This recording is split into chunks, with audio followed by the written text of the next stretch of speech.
नमस्कार, मैं हूं संजय शर्मा। आप देख रहे हैं 4 PM न्यूज नेटवर्क। कमाल है, राजा को कैसा होना चाहिए, घर के मुखिया को कैसा होना चाहिए।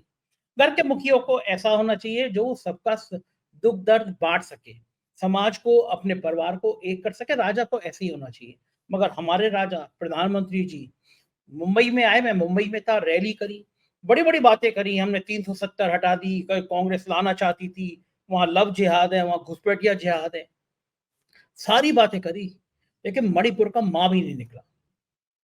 मणिपुर में फिर कुछ जिलों में हिंसा भड़की और एक विशेष कानून लागू कर दिया गया। मणिपुर 1.5-2 साल से जल रहा है। अभय द्विवेदी जी से जब मैंने सवाल पूछा तो अभय द्विवेदी जी ने कहा कि मणिपुर और जलेगा क्योंकि मणिपुर संघ की प्रयोगशाला बन गया है, आरएसएस की प्रयोगशाला बन गया। आरएसएस ने मोदी ने कह दिया कि आपको वहां जाने की जरूरत नहीं है, हम वहां पे हिंदू कार्ड खेलना चाहते हैं। पता नहीं क्या सच्चाई होगी। महाराष्ट्र के चुनाव में ईडी ने छापा मारा, जैसा हर बार करती है, ये नियम है। ईडी की रवायत में शामिल है, जहां चुनाव होंगे वहां छापा मारेंगे। कई करोड़ रुपए मिले हैं, ऐसा ईडी का दावा है। और तुरंत बीजेपी ने कहा ये वोट जिहाद है। जिहाद शब्द ना हो तो शायद बीजेपी चुनाव ना लड़ पाए। मुसलमान ना हो, जिहाद ना हो, पाकिस्तान ना हो, तो पता नहीं बीजेपी चुनाव कैसे लड़ेगी। और एक कहानी आपने सुनी होगी कि एक राजा था, उसके दरबार में एक चोर आया। चोर से कहा राजा ने कि तुमने चोरी करी है, 2 दंड है, या तो 100 प्याज खा लो या 100 जूते खा लो। अब चोर ने कहा कि प्याज खाना आसान है। 5 प्याज जैसे ही खाए, बोला "उफ, महाराज जी जूते मार लीजिए, हंटर मार लीजिए, लेकिन प्याज नहीं खा पाऊंगा, कोड़े मार लीजिए"। 5 कोड़े मारे, दर से बिलबिला के बोले रुकिए रुकिए, मैं प्याज खा लूंगा। इस क्रम में वो 100 प्याज भी खा गया और 100 कोड़े भी खा गया। कुछ ऐसी कहानी छात्रों और नौजवानों से भिड़ने वाली उत्तर प्रदेश सरकार की हुई। सोचा कि ये नौजवान है, ये क्या कर लेंगे। परीक्षा 3 दिन में कराते हैं, आराम से कराते हैं। जो खेल करना होगा वो खेल कर लेंगे। जैसे उत्तर प्रदेश के विश्वविद्यालयों में माननीय हमारी गवर्नर साहिबा के कुछ चहेते वाइस चांसलर पोस्ट हुए, बाकायदा जो प्रोफेसर पोस्ट हुए। और कहा गया कि विश्वविद्यालय में जो प्रोफेसर पोस्ट हुए उनकी आप जाति देख लेंगे तो खास उच्च वर्ग की जाति के बहुत बड़ी संख्या में वाइस चांसलर हैं, बहुत बड़ी संख्या में प्रोफेसर हैं। कुछ वाइस चांसलर तो ऐसे हैं जिनकी कहानियां अमित शाह के दरबार तक पहुंची। और उत्तर प्रदेश की गवर्नर साहब की भी कुछ कहानियां इस समय समाज में गूंज रही हैं। हम कोशिश कर रहे हैं कि उत्तर प्रदेश की गवर्नर की भी कुछ अनसुई कहानियां आपके सामने जल्दी पेश करें। तो बात यही कर रहा हूं मैं कि यहाँ पे ईडी के छापे पड़े, पैसे आए, तुरंत उन्होंने किरीट सोमैया ने कह दिया कि ये तो मुंबई में, महाराष्ट्र में ये वोट जिहाद है। मैंने अभय द्विवेदी जी से यह भी पूछा कि जब यहाँ पे कहा गया कि अजीत पवार के लिए 70,000 करोड़ के भ्रष्टाचार के हैं आरोपी हैं, तो वो कैसे डिप्टी सीएम बन गए। तमाम सवाल किए गए हैं। बहुत अच्छी बातचीत है, पूरी सुनिएगा। उससे पहले 4 PM म्यूजिक की बात कर लूं। एक बहुत खास प्रस्तुति है जिसका थंबनेल आप देख रहे हैं।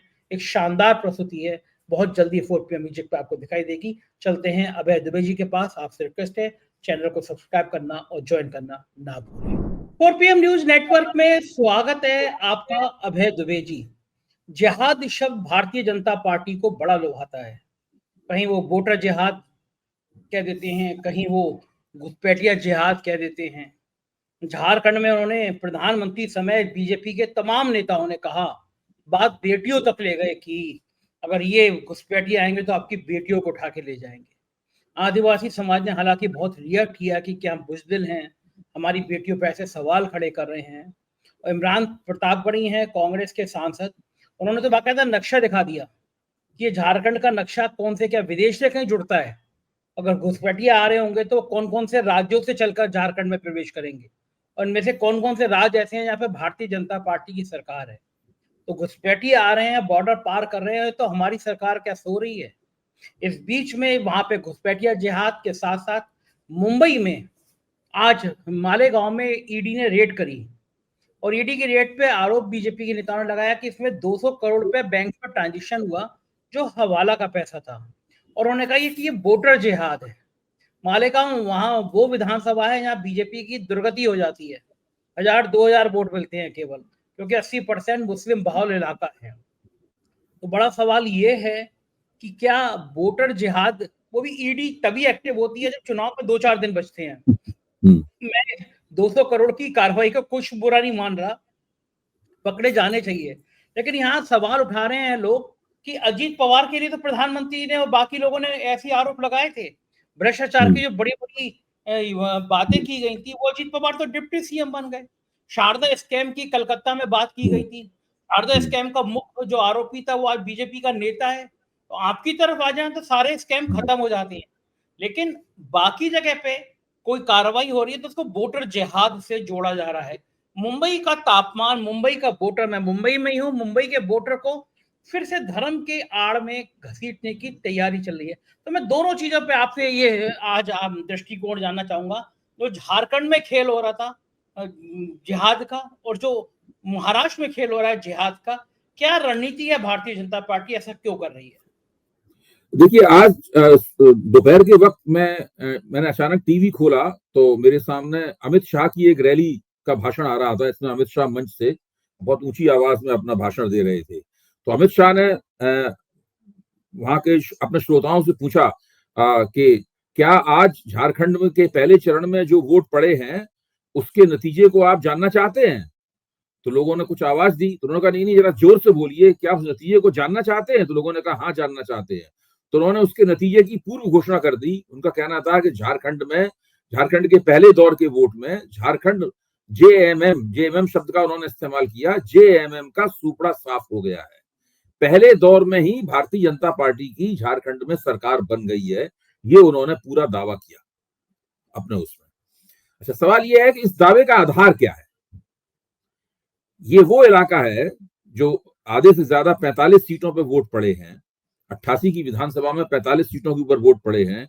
ये झारखंड का एक ऐसा इलाका है जो कि आदिवासी बहुल है, बेहद आदिवासी बहुल इलाका है। जितनी भी आदिवासी पट्टियां हैं, जैसे कोलन बेल्ट है, सिंहभूम के 2 जिले हैं, या संथाल परगना है, सारे इलाके इसी क्षेत्र में है। ज्यादातर आदिवासी यहीं पे केंद्रित हैं। दूसरी जगहों पर भी है, लेकिन ये बहुत प्रमुख रूप से आदिवासी इलाका। तो अमित शाह का आधार क्या है? देखिए, अभी लोकसभा चुनाव में भारतीय जनता पार्टी इस इलाके में बुरी तरीके से हारी थी। 2019 के चुनाव में भी झारखंड मुक्ति मोर्चे ने बहुत अच्छा प्रदर्शन इसमें किया था। कोलन बेल्ट में तो जो आज इंडिया गठबंधन है, तब तो इंडिया गठबंधन नहीं था 2019 में। कांग्रेस ने और झारखंड मुक्ति मोर्चे ने मिलकर 14 में से कोलन बेल्ट की 13 सीटें जीती थी। एक सीट निर्दलीय ने जीती थी। तो मैं कहता हूं कि आखिरकार फिर मैं एक बार सवाल पूछता हूं कि आखिरकार इनका आधार क्या है? इनका आधार ये है, उन्होंने इस पूरे इलाके में प्रचार ये किया है कि यहाँ पर घुसपैठिए आते हैं। घुसपैठिए का मतलब है बांग्लादेशी मुसलमान घुसपैठिए। घुसपैठिए आते हैं, वो आदिवासियों की लड़कियों से शादी करते हैं, आदिवासी बेटियों से शादी करते हैं ताकि उस इलाके की जमीन को हड़प सकें। ये इनका प्रचार है। ये प्रचार सबसे ज्यादा सघन रूप से संथाल परगना में किया गया है। संथाल परगना में मुसलमान और संथाल आदिवासियों के बीच में बहुत लंबे अरसे से बहुत एकता है। दोनों बहुत खुश होकर एक दूसरे के साथ रह रहे हैं, एक सहस्तित्व का जीवन व्यतीत कर रहे हैं। और ये लोग भारतीय जनता पार्टी को वोट नहीं देते हैं। ये लोग वोट देते हैं, जो कांग्रेस का अगर उम्मीदवार है तो उसको वोट देंगे, झारखंड मुक्ति मोर्चे का उम्मीदवार है तो उसको वोट देंगे, राष्ट्रीय जनता दल का उम्मीदवार है तो उसको वोट देंगे। ये स्थिति है यहाँ पे। अब बहुत जम के भाजपा ने इस बात का प्रचार किया है। प्रधानमंत्री के भाषण भी सुन लीजिए आप, अमित शाह के भाषण सुन लीजिए, या भाजपा के किसी भी नेता के भाषण सुन लीजिए। तो मैं ये कहता हूं कि इन 45 सीटों का जो भी चुनाव परिणाम हो, मैं तो अमित शाह की तरफ घोषणा करने वाला नहीं हूं कि भाजपा का सुपड़ा साफ हो गया, कि जेएमएम का सुपड़ा साफ हो गया। मैं तो समीक्षात्मक दृष्टि से ये कहूंगा कि इस चुनाव का जो भी नतीजा होगा, वो नतीजा हमें बताएगा क्या भारतीय जनता पार्टी का प्रचार आदिवासियों और मुसलमानों को एक दूसरे के खिलाफ कर सकता है। मुसलमानों के बीच में यह प्रचार करना कि आपकी विरासत हिंदू विरासत है, आप कहीं ना कहीं हिंदू धर्म से जुड़े हुए हैं, आप रामनवमी का त्योहार मनाते हैं, आप हनुमान जयंती का त्योहार मनाते हैं, ये बिल्कुल एक अलग बात है। ये तो बहुत मुद्दतों से ही तमाम समाजशास्त्रियों ने जो आदिवासियों के बीच में काम करते रहे हैं, इस तरह की बातें कही हैं। मैंने खुद उनको पढ़ा है कि आदिवासी किस तरीके से आदिवासियों की जो पूजा पद्धतियां हैं और आदिवासियों के जो पर्व हैं वो अपने पर्व भी बनाते हैं, और साथ साथ में हिंदू समाज के साथ भी एक परस्पर व्यापी, एक ओवरलैपिंग अस्तित्व उनका है। वो हिंदू संस्कृति के अंदर भी भागीदारी करते हैं। लेकिन उसी वक्त तक, जब तक उनके कान में चीख चीख के ये ना कहा जाए कि तुम हिंदू हो, जो लोग हिंदू समाज के साथ में जुड़े हुए हैं, मैत्री भाव रखते हैं, हिंदू समाज की परंपराओं को अपनाने में उन्हें कोई हर्ज नहीं है, लेकिन उस तरीके से हिंदू नहीं है जिस तरह हम और आप, संजय शर्मा और अभय कुमार दुबे हिंदू हैं। अगर उनके कानों में आप जोर जोर से चिल्लाकर लाउड स्पीकर से कहेंगे कि आप हिंदू हैं, आप हिंदू हैं, आप हिंदू हैं, इसको स्वीकार कीजिए, स्वीकार कीजिए, आप सनातनी हैं, आप सनातनी हैं, तो उनके अंदर एक प्रतिक्रिया पैदा होगी उसके खिलाफ, और वही सोचने लगेंगे कि हम हिंदुओं के साथ जुड़े हुए हैं तो क्या हम कुछ गलत कर रहे हैं, हमारी आदिवासी पहचान को हमसे छीनने की कोशिश क्यों की जा रही है। और ये मानकर कि आदिवासी अपनी जमीन के प्रति बहुत संवेदनशील होते हैं, ये मुसलमान विरोधी प्रचार उनके बीच में इस चुनाव के दौरान जम के किया गया है। अब जो नतीजा आएगा इस चुनाव का वो तय करेगा कि क्या आदिवासियों को मुसलमानों के खिलाफ उनके भीतर सांप्रदायिक घृणा भड़काई जा सकती है या नहीं भड़काई जा सकती है। ये एक बहुत बड़ा प्रश्न है। मैंने इससे पहले 4 PM के मंच पे आपके साथ कार्यक्रम करते हुए कहा है कि इस पूरे इलाके का एक दूसरा महत्वपूर्ण सवाल है सरना धर्म वाला। आदिवासियों की मांग है, झारखंड मुक्ति मोर्चा विधानसभा में प्रस्ताव पास करवा चुका है कि सरना धर्म को अलग धर्म की मान्यता मिलनी चाहिए। राष्ट्रीय स्वयंसेवक संघ इसके खिलाफ है, भाजपा भी इसके खिलाफ है, लेकिन भाजपा ने जब देखा कि इसके खिलाफ रहने से आदिवासियों में उसका पत्ता कटता जा रहा है, इसलिए बाद में वो राष्ट्रीय स्वयंसेवक संघ के मना करने के बावजूद राजनीतिक लाभ उठाने के लिए इसके पक्ष में होती चली गई। लेकिन अभी भी आदिवासियों में उसकी छवि यही है कि ये सरना धर्म के खिलाफ है। तो ये एक बहुत बड़ा मसला है जो अब अमित शाह ने पूरे झारखंड के इस इलाके में कई बार भाषण देते हुए कहा है कि हम यूसीसी, यूनिफॉर्म सिविल कोड, समान नागरिक संहिता जरूर लाएंगे, लेकिन हम उसमें आदिवासियों को उससे बाहर रखेंगे, आदिवासियों को उससे बाहर रखेंगे। लेकिन ये बात उन्हें वहां पर कहने की क्या जरूरत पड़ी? सवाल इस बात का, केवल इतना कह देने से आदिवासियों को आश्वस्त नहीं किया जा सकता। बहरहाल मैं इस चर्चा को, जो तथ्यात्मक चर्चा है, इसको दोनों सिरों पर खुला रखता हूं। मैं ये नहीं कह रहा हूं कि आदिवासी मैं जो कह रहा हूं उसकी बात उसको उस तरीके से आचरण करेंगे, भाजपा जिस तरह चाहती है उस तरह आचरण करेंगे, या झारखंड मुक्ति मोर्चे के नेता हेमंत सोरेन जिस तरह चाहते हैं उस तरह आचरण करेंगे। एक और बात मैं कहूंगा इस सवाल में, क्योंकि कल ही वहां वोट पड़े हैं और पिछली 2019 के मुकाबले थोड़े ज्यादा ही वोट पड़े हैं, अच्छा मतदान प्रतिशत रहा है, इसलिए इसमें थोड़ी चर्चा और समय की जरूरत है। झारखंड मुक्ति मोर्चे की सरकार ने, हेमंत सोरेन ने एक मैया योजना चलाई है। यहां मैया का मतलब मां से नहीं है, यहां मैया का मतलब जो परिवार की सबसे छोटी नन्ही मुन्नी बेटी होती है उसको प्रेम से ये मैया कहा जाता है। इस योजना का बहुत ज्यादा प्रभाव है। भारतीय जनता पार्टी ने इसकी काट के लिए जो घर की बड़ी बेटी होती है उसके नाम से एक योजना घोषित की है। अच्छा, तो ये भी प्रतियोगिता है वहां पर कि अपने अपने लाभार्थियों की प्रतियोगिता है। झारखंड मुक्ति मोर्चे के लाभार्थी कौन होंगे? आदिवासी किसके ऊपर विश्वास करते हैं? वो हेमंत सोरेन के ऊपर विश्वास करेंगे कि भारतीय जनता पार्टी के ऊपर विश्वास करेंगे? ये एक बहुत ही महत्वपूर्ण मामला है। यही चीज आदिवासियों को किस तरह मुसलमानों के खिलाफ भड़काया जाए, इसी चीज को महाराष्ट्र में वोट जिहाद, इसी पूरी रणनीति का वोट जिहाद में अनुवाद कर दिया गया है। भाई वोट जिहाद किरीट सोमैया ने कहा, उसको देवेंद्र फडणवीस ने दोहराया, और मालेगांव के संदर्भ में कहा, आपने ठीक ही कहा कि मालेगांव में तो बहुत मुसलमान आबादी है, भाजपा को तो वैसे ही वहां कम वोट मिलते हैं। अब जो ईडी है, इन्फोर्समेंट डायरेक्टरेट है, वो झारखंड से लेकर महाराष्ट्र तक छापे दर छापे मार रही है, और पता नहीं उन छापों से बीच चुनाव के दौरान जब मतदान हो रहा है, चुनाव प्रचार हो रहा है, इन छापों के दौरान वो क्या साबित करना चाहते हैं।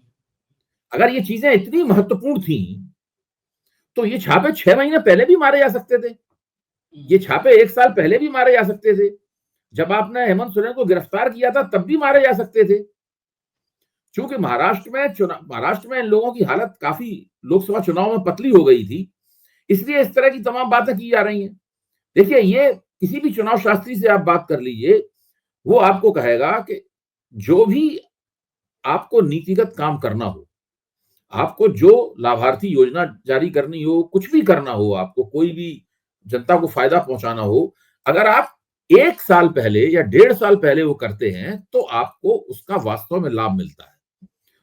ये बात सही है कि अगर आप जनता को कोई पैसा देते हैं, कोई नीतिगत योजना बनाते हैं, तो उसका नुकसान तो कभी नहीं होता है, लेकिन जितने फायदे की आप उम्मीद करते हैं, अगर ऐन मौके पर किया जाता है तो उसका लाभ नहीं मिलता है।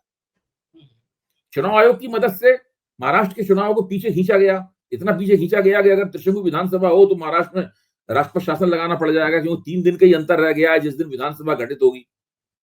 तो ये स्थिति बनी हुई है। बहुत ही ताज्जुब की बात है कि चुनाव आयोग पूरी तरीके से इन लोगों के हाथ का खिलौना बन गया है। अब मैं इसको ताज्जुब की बात इसलिए कह रहा हूं कि मुझे अभी भी लोकतंत्र में विश्वास है। मुझे अभी भी विश्वास है कि एक दिन ऐसा आएगा जबकि भारत का चुनाव आयोग पहले की तरह निष्पक्ष होगा और स्वतंत्र रूप से चुनाव कराएगा। उससे वो केवल विपक्ष के ऊपर ही आपत्तियां नहीं करेगा, बल्कि अगर प्रधानमंत्री लगातार बटेंगे तो कटेंगे ऐसा सांप्रदायिक नारा दे रहे हैं, अगर योगी जी रजाकार बटेंगे तो कटेंगे इस तरह के वहां पर भाषण दे रहे हैं, अगर महाराष्ट्र में वोट जिहाद की बात की जा रही है, तो सीधे सीधे नंगा सांप्रदायिक ध्रुवीकरण करके ये लोग ये दोनों चुनाव जीतना चाहते हैं। अगर भाई जीत जाते हैं तो ठीक है, ये भारतीय लोकतंत्र की बदकिस्मती होगी कि इस तरह के नारे के साथ चुनाव जीते। मैं ये मानता हूं कि अगर भारतीय जनता पार्टी चुनाव जीते तो वो अपने गवर्नेंस के रिकॉर्ड और जनता में अपनी विश्वसनीयता के आधार पर चुनाव जीते। ना उसमें अभय कुमार दुबे को कोई दिक्कत होगी, संजय शर्मा को कोई दिक्कत होगी। देखिए, आपको ध्यान होगा कि जब भारतीय जनता पार्टी ने चुनाव जीतना शुरू किया, एक जमाने में तो कांग्रेस ही जीतती थी, विपक्ष तो बहुत ज्यादा कदा ही जीतता था, वामपंथियों का ज्यादा जोर था। धीरे धीरे भाजपा ने पहले जनसंघ ने फिर भाजपा ने धीरे धीरे चुनाव जीतना शुरू किया। जगह जगह छोटी छोटी, दिल्ली में उनकी सरकार बनी और जगह उनकी सरकारें बनी। लोगों ने महसूस किया कि जब भारतीय जनता पार्टी की सरकार बनती है तो इनका जो गवर्नेंस का रिकॉर्ड होता है वो अन्य गैर कांग्रेस पार्टियों के मुकाबले थोड़ा बेहतर होता है, इनका गवर्नेंस का। शुरू में भाजपा की अटल बिहारी वाजपेयी की सरकार के बाद से ये जो कई राज्यों में सरकारें बनी, मध्य प्रदेश में अक्सर उनकी सरकार बनी, गुजरात में सरकार कई है, तो ये एक तरह से दिल्ली में पहली सरकार बनी, ये एक तरह से एक छवि बनी। इस छवि के पीछे प्रचार भी हो सकता है और आम लोगों का अनुभव भी हो सकता है। अच्छी गवर्नेंस का ये रिकॉर्ड जैसे ही नरेंद्र मोदी 2014 में सत्ता में आए और उनको पूर्ण बहुमत, स्पष्ट बहुमत प्राप्त हुआ, अच्छी गवर्नेंस के इस रिकॉर्ड में क्षय होने लगा। आपको याद होगा यशवंत देशमुख ने, सी वोटर ने तमाम मुख्यमंत्रियों की एक रेटिंग की थी। वो रेटिंग एबीपी चैनल के ऊपर प्रसारित की गई थी, मैं भी उस चर्चा में शामिल था। उसमें भारतीय जनता पार्टी के मुख्यमंत्रियों की रेटिंग बहुत ही घटिया किस्म की थी। हर जगह इनको एक खराब, और यहां तक उनकी रेटिंग इतनी खराब थी कि वो प्रधानमंत्री की लोकप्रियता को भी नीचे खींच रहे थे। इसका सीधा मतलब है कि जमीन पर भाजपा की सरकारों की गवर्नेंस की क्वालिटी का क्षय हुआ है। जो भाजपा के पॉजिटिव पॉइंट्स थे, जो उसके सकारात्मक पहलू थे, मोदी जी के नेतृत्व में जो राज्य सरकारें बनी, उन राज्य सरकारों में वो भी क्षय हुआ है उसका। और पिछले लोकसभा चुनाव में देखा गया कि केंद्र सरकार के खिलाफ भी एंटी इनकम्बेंसी बनी, राज्य सरकारों के खिलाफ एंटी इनकम्बेंसी और केंद्र सरकार के खिलाफ भी एंटी इनकम्बेंसी बनी। अब भाई जो उत्तर प्रदेश में हार हुई है वो क्या केवल केंद्र के खिलाफ, वो तो डबल इंजन की सरकार थी। जब आप डबल इंजन का नारा देंगे तो दोनों इंजनों के खिलाफ एंटी इनकम्बेंसी बनेगी। सही बात, सही बात। दोनों इंजन ही पटरी से उतरे हुए हैं, ठप पड़े हुए हैं। तो ऐसी स्थिति में ये लोग चुनाव लड़ते हैं, कैसी कैसी बातें करते हैं, किस किस तरह के भाषण देते हैं, मैं तो हैरत में पड़ जाता हूं। इनका कोई भी संज्ञान लेने के लिए तैयार नहीं है, इनको कोई डांटने के लिए तैयार नहीं है, इनको कोई नसीहत देने के लिए तैयार नहीं है। ये जो मन में आया कर रहे हैं। बिल्कुल बिल्कुल ठीक कह रहे हैं आप, ये स्थिति है। और आज मैं प्रधानमंत्री के मुंबई में भाषण मैंने सुना, अब मुंबई में था, मैंने वो रैली भी देखी। फुल पेज के विज्ञापन, लाखों करोड़ों रुपए के विज्ञापन आज अखबारों में, मुंबई के अखबारों में छपे हैं प्रधानमंत्री के स्वागत में। प्रधानमंत्री जी ने लंबा चौड़ा व्याख्यान दिया, उसमें जिक्र था कि 370 हमने हटाई, कांग्रेस 370 के पक्ष में है, कश्मीर में ये हुआ, कश्मीर में हुआ। मणिपुर में आज 5 जिलों में वो कानून आपसा का लागू कर दिया गया। मणिपुर की हिंसा रुकने का नाम नहीं ले रही। प्रधानमंत्री, ये देश का ऐसा प्रधानमंत्री है, ऐसे विश्व गुरु हैं जो मणिपुर जाने की हिम्मत नहीं जुटा पाए। मणिपुर इतना उबल रहा है, 1.5-2 साल होने को आ गए, मणिपुर का मां नहीं बोलते हैं प्रधानमंत्री जी। तो क्या कश्मीर एक अलग राज्य देश है और मणिपुर क्या अलग देश है? वो मणिपुर चीन में है और कश्मीर क्या भारत में है? मणिपुर हमारे देश का हिस्सा है। प्रधानमंत्री जी को मणिपुर की चिंता नहीं हो रही, मणिपुर उबल रहा है, अभी तक शांत नहीं हो रहा। क्या शर्म नहीं आती होगी कि किसी देश के प्रधानमंत्री को कि एक अगर हाथ का, शरीर का एक हिस्सा कट जाए तो उसमें दर्द होता है, ऑपरेशन चाहिए होता है, लेकिन प्रधानमंत्री को मणिपुर से कोई फर्क नहीं पड़ रहा। मणिपुर लगातार हिंसा में झुलसता जा रहा है। संजय जी, मैं इसमें कुछ कहना चाहता हूं और मैं चाहता हूं कि जो बात मैं कहूं वो उसमें एक परिप्रेक्ष्य है। उसके अंदर मेरा ये मानना है कि मणिपुर राष्ट्रीय स्वयंसेवक संघ की सबसे ताजा प्रयोगशाला है। जो कुछ भी मणिपुर में हो रहा है वो राष्ट्रीय स्वयंसेवक संघ की योजना के मुताबिक हो रहा है। नरेंद्र मोदी वहां नहीं जा रहे हैं तो उसके पीछे राष्ट्रीय स्वयंसेवक संघ के पक्के निर्देश हैं कि आपको वहां जाने की कोई आवश्यकता नहीं है। वहां पर कुकियों के खिलाफ मैतेइयों का उग्र राष्ट्रवाद, भाई देखिए वहां के इतना भयंकर मणिपुर में हो रहा है, फिर भी वहां के मुख्यमंत्री को बर्खास्त नहीं किया गया है। मुख्यमंत्री के साथ में केंद्र सरकार पूरी तरीके से खड़ी हुई है। अमित शाह ने संसद में कहा है कि वहां जितने भी मुख्य सचिव, वहां के पुलिस प्रमुख जो भी हैं, वो सारे के सारे केंद्र ने विशेष रूप से मणिपुर भेजे हैं।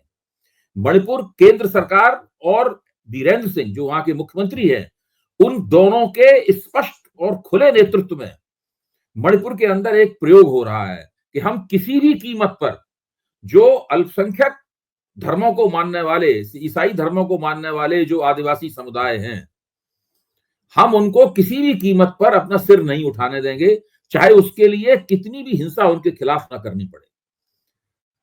राष्ट्रीय स्वयंसेवक संघ मानता है कि कांग्रेस ने उत्तर पूर्व में जो कुछ किया है उससे हिंदुओं को नुकसान हुआ है। हिंदू सुप्रीमेसी यानी हिंदू श्रेष्ठता या हिंदू वर्चस्व है, उसको नुकसान हुआ है। इस नुकसान को हमेशा हमेशा के लिए इसकी भरपाई करने के लिए जरूरी है कि मणिपुर में एक बार ये साबित कर दिया जाए कि गैर हिंदुओं को सिर उठाने नहीं दिया जाएगा, चाहे कुछ हो जाए। इसीलिए वहां पर सरकार मैतेइयों को एक तरह से उनकी सशस्त्र कार्रवाइयां वगैरह हो रही हैं, उसकी सरकार कोई परवाह करने के लिए तैयार नहीं है। मणिपुर राष्ट्रीय स्वयंसेवक संघ द्वारा संचालित और निर्देशित एक प्रयोगशाला है। कोई भी कुछ भी कहता रहे, सुप्रीम कोर्ट कुछ भी कहता रहे, कुछ भी कहता रहे, इससे कोई फर्क नहीं पड़ता। वहां जो हो रहा है वही होता रहेगा। बड़ा खतरनाक नहीं है देश के किसी दूसरे इलाके से इसकी तुलना मत कीजिए, क्योंकि वहां जो हो रहा है वो सब ये साबित करने के लिए हो रहा है कि एक बार जो होना है वो हो जाए। ये हम साबित कर रहे हैं कि जो गैर हिंदू समूह हैं, उन समूहों की कोई बात नहीं मानी जाएगी, उनको हिंदुओं के अंगूठे के तले रहना पड़ेगा।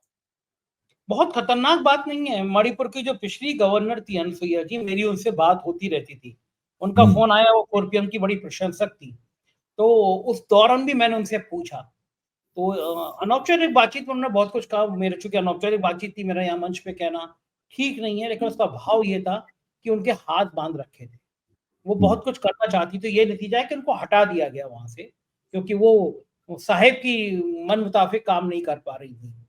अब स्थिति है कि वहां गवर्नर के घर पे तक हमला हो जा रहा है, तो ये इस देश के लिए खतरनाक बात नहीं है। एक राज अगर 1.5-2 भाई साल मणिपुर में तो गृह युद्ध चल रहा है, इस बात से कौन कह सकता है मणिपुर में गृह युद्ध नहीं हो रहा है? मणिपुर में स्पष्ट रूप से एक हिंसक गृह युद्ध चल रहा है।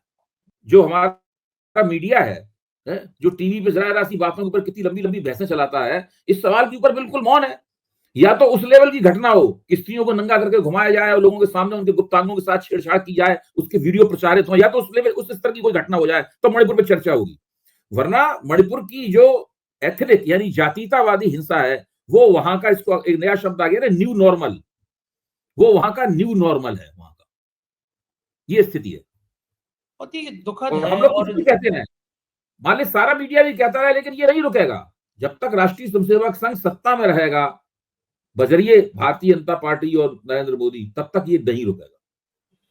बड़ा दुखद है। उधर उत्तर प्रदेश में वो जो एक कहानी है 100 जूते और 100 प्याज वाली, वो दोहराई गई। प्रयागराज में जब छात्रों का आंदोलन उग्र हो गया, लगातार 4 दिन तक बेचारे उन पर लाठियां बरसाई गई, पानी के बौछारें की गई। जब लगा नहीं मानेंगे और अखिलेश यादव पहुंच गए, उन्होंने समर्थन एक तरह का, समाजवादी पार्टी ने पूरा नौजवानों के साथ खड़ी हो गई, तो भारतीय जनता पार्टी के प्रदेश अध्यक्ष भूपेन्द्र चौधरी से लेकर डिप्टी सीएम से लेकर दिल्ली तक सबकी हवा खराब हो गई कि ये तो बड़ा गलत संदेश आ रहा है। पूरे नौजवानों में, छात्रों में, देश भर में संदेश आ रहा है। और मांग भी कितनी है उनकी? मांगे भैया एक ही दिन में सारी परीक्षा करा लो, 3 दिन तक परीक्षा चला रहे हो। और उत्तर प्रदेश में तो कई विश्वविद्यालयों में, आप भी पढ़ाते हैं अभय जी, कई विश्वविद्यालयों में हमने देखा है जो भर्तियां हुई, इसमें खास जाति के लोग भर दिए गए। तो नौजवान ने कहा ये 3 दिन का जो अभियान चला रहे हैं, इसमें खालबिल करेंगे आप, कोई ऐसी बड़ी बात नहीं थी। और वो यूपी लोक सेवा आयोग कह रहा है कि हम नहीं करा सकते साहब, बड़ी मजबूरी, इतनी बड़ी परीक्षा है। देश में चुनाव एक दिन कराने की बात कर रहे हैं कि एक one nation one election, one exam one day, ये नहीं करा पा रही। लेकिन जब देखा कि अखिलेश यादव और समाजवादी पार्टी कूद गई, तो अंततः फैसला वापस लेना पड़ा। लेकिन छात्रों ने देख लिया कि हम पे लाठियां डाली गई, हम पे मार की गई, और भले वो बात मान ली गई है, लेकिन जो 4 दिन तक दर्द झेला उन्होंने, तो उसको वो भूल पाएंगे क्या? ये माफ कर देंगे सरकार को? अभी कल भूपेंद्र चौधरी जो उत्तर प्रदेश भाजपा के अध्यक्ष हैं, एक टीवी पत्रकार उनसे माइक सामने लाके उनसे पूछ रहा था कि जो इलाहाबाद में हो रहा है वो क्या। तो भूपेंद्र चौधरी साफ तौर पर आरोप लगा रहे थे कि ये विपक्ष भड़का रहा है छात्रों को, और सरकार से उम्मीद कर रहे थे कि सरकार जल्दी इसका हल निकालेगी। देखिए, ये इस तरह की सरकार है जो छोटा मोटा आंदोलन चलाने पर नहीं मानती है, कभी कभी बड़ा आंदोलन चलाने पर भी नहीं मानती है। जब उसको लगता है कि स्पष्ट रूप से भयानक राजनीतिक नुकसान होने वाला है, तब ये मानती है। मैं अक्सर एक उदाहरण देता हूं, जब पूना में जो फिल्म इंस्टीट्यूट है, फिल्म इंस्टीट्यूट में जब उन्होंने महाभारत में युधिष्ठिर का रोल भूमिका की थी, उनको जब नियुक्त किया गया तो छात्रों ने उनके खिलाफ एक बड़ा जबरदस्त लंबा आंदोलन किया। उस वक्त स्वर्गीय अरुण जेटली सूचना एवं प्रसारण मंत्री थे। अरुण जेटली ने छात्रों के प्रतिनिधिमंडल को दिल्ली मिलने के लिए बुलाया। छात्रों का प्रतिनिधिमंडल आया, अरुण जेटली से बात हुई कमरे। अरुण जेटली ने कहा, देखिए हमने गलती कर दी, हम ये मानते हैं, लेकिन आप इसको सुधारेंगे नहीं, हम गलती, ये स्पष्ट रूप से कहा उन्होंने। तो ये इस प्रकार की सरकार है। तो ये वहां देखा होगा कि भाई ये जो लड़के हैं, ये अगर नाराज रहे तो उनके परिवार भी नाराज हो जाएंगे। अभी उपचुनाव में वोट भी पड़ने वाले हैं, बहुत सारी ऐसी स्थितियां हैं। बिल्कुल इस राजनीति, अगर अभी उपचुनाव वाली स्थिति नहीं होती तो हो सकता है ये लोग छात्रों की बात नहीं मानते। बिल्कुल ठीक बात है। और ये बड़ी खतरनाक स्थिति नहीं है कि आप छात्रों से, नौजवानों से पंगा ले रहे हो? मतलब इतने अहंकार में आ गए। पिछड़ी जाति, दलित जाति है, उनसे तो आप पंगा ले ही रहते हो, उनको यूनाइट हुई तो आप इस पे आ गए कि बटोगे तो कटोगे, इस पे आ गए। अब आप इनमें देखिए, योगी जी में, मोदी जी में, अमित शाह में, इन सब और राष्ट्रीय स्वयंसेवक संघ में एक चीज पे बहुत जबरदस्त विश्वास है। इनका मानना यह है कि हिंदुओं को मुसलमानों के खिलाफ भड़काया जा सकता है, इसलिए मुसलमानों के खिलाफ भड़काने के लिए तरह तरह की फिक्रेबाजी और तरह तरह की बातें नई नई निकालते रहते हैं। वो मानते हैं कि हम इतने बार इस बात को कहेंगे, हम चारों तरफ से एक कोलाहल मचा देंगे इस बात का, मीडिया के जरिए भी, वहां भी इसी तरह की बहसें करवाई जाएंगी, अखबारों में भी ये सब लेख होगा, हमारे कार्यकर्ताओं से लेकर नेता तक सब लोग बार बार इस बात को कहेंगे। अंततः हिंदुओं में कहीं ना कहीं मुसलमानों के प्रति घृणा पैदा होगी, और उसका प्रतिक्रिया मूलक जो गोलबंदी होगी, उसका लाभ हमें वोटों के स्तर पर होगा। हम माहौल बना देंगे इस तरह। इस रणनीति के ऊपर इन लोगों का जबरदस्त विश्वास है। तो जब भी ये लोग थोड़े बहुत भी संकट में होते हैं, इस रणनीति को जम के इस्तेमाल करते हैं। हिटलर भी यही करता था ना कि झूठ बोलो। उसका एक तो उसका वही सलाहकार ही था ना, वो कहते थे झूठ बोलो, एक झूठ को इतनी बार बोलो कि वो गोबल्स में कहना लगा कि एक झूठ को 100 बार बोला जाए तो सच में बदल जाता है। तो ये लोग इसी थ्योरी को मानते हैं। प्रचार मंत्री था, प्रोपेगेंडा मिनिस्टर था गोबल्स, प्रोपोगंडा मिनिस्टर, बाकायदा प्रोपोगंडा। अच्छा, लेकिन इस सरकार के लिए बढ़िया है, इस सरकार कोई प्रोपोगंडा मिनिस्टर रखने की जरूरत नहीं है। ये गोदी मीडिया जो है ना, वो प्रोपोगंडा मिनिस्टर की तरह काम करती है इनकी सरकार पे। इस सरकार के सभी मंत्री प्रोपेगेंडा मिनिस्टर ही हैं। अब मैंने कल आपसे पूछा था कि क्या योगी जी कभी वहां सचिवालय में बैठकर शासन प्रशासन का कामकाज देखते हैं, तो आपने क्या बताया था? आपने यही तो बताया था कि भाई ये तो काम कर, सुना ही नहीं गया कभी ये काम करते हैं। उनका काम प्रोपेगेंडा करना है, जगह जगह घूम के भाषण देना है बस। मुख्यमंत्री भी प्रोपेगेंडा, सारे लोग प्रोपेगेंडा मिनिस्टर हैं ये लोग। सही बात है। एक आखिरी सवाल, नीतीश बाबू को पता नहीं क्या हो जाता है, बार बार प्रधानमंत्री के चरणों में लौटने लगते हैं, वो तस्वीरें बड़ी वायरल होती है। फिर वो कभी मैसेज आता है कि नीतीश बाबू पलटी मारने वाले हैं। नीतीश ने ये देख लिया है, नीतीश ने देख लिया है कि अगर भारतीय जनता पार्टी के साथ में उनका तालमेल ठीक ठाक बना रहा तो अभी देखिए लोकसभा चुनाव में उन्हें बड़ा फायदा हो गया। तो एक तरह से वो, जब तक नरेंद्र मोदी नीतीश कुमार की सारी बातें भी मान लेते हैं, नीतीश कुमार और नरेंद्र मोदी के बीच में जब सीटों के तालमेल के लिए सौदेबाजी होती है, तो उसमें जो भाजपा की बिहार इकाई है वो बहुत नाराज होती है कि भाई इनकी बात क्यों मानी जा रही है। अमित शाह भी शायद इससे बहुत नहीं खुश होते, लेकिन नरेंद्र मोदी विशेष रूप से नीतीश की सारी बातें मान लेते हैं। नीतीश जितनी सीटें चाहते हैं उतनी सीटें मिल जाती हैं, सब कुछ नीतीश की मर्जी के मुताबिक होता है, ये देखा गया है। तो ये इसलिए नरेंद्र मोदी और नीतीश के बीच का जो तालमेल है, इनके बीच की जो ट्यूनिंग है, वो ट्यूनिंग बहुत अच्छी है। अब उस ट्यूनिंग में खुद नरेंद्र मोदी जी उनकी तारीफ करें, वो मोदी जी के घुटने छुए या कुछ करें, ये सब चलता रहता है, ये सब उसी की अभिव्यक्ति है। बड़ी बात है। बहुत बहुत जी। शुक्रिया अभय जी, आपने इतना कीमती समय दिया। Thank you. तो ये थे अभय दुबे जी और आपने सुना पूरी बातचीत। मुझको यकीन है ये बातचीत पसंद आई होगी। अपना प्यार बनाए रखिएगा। शुक्रिया। Thank you.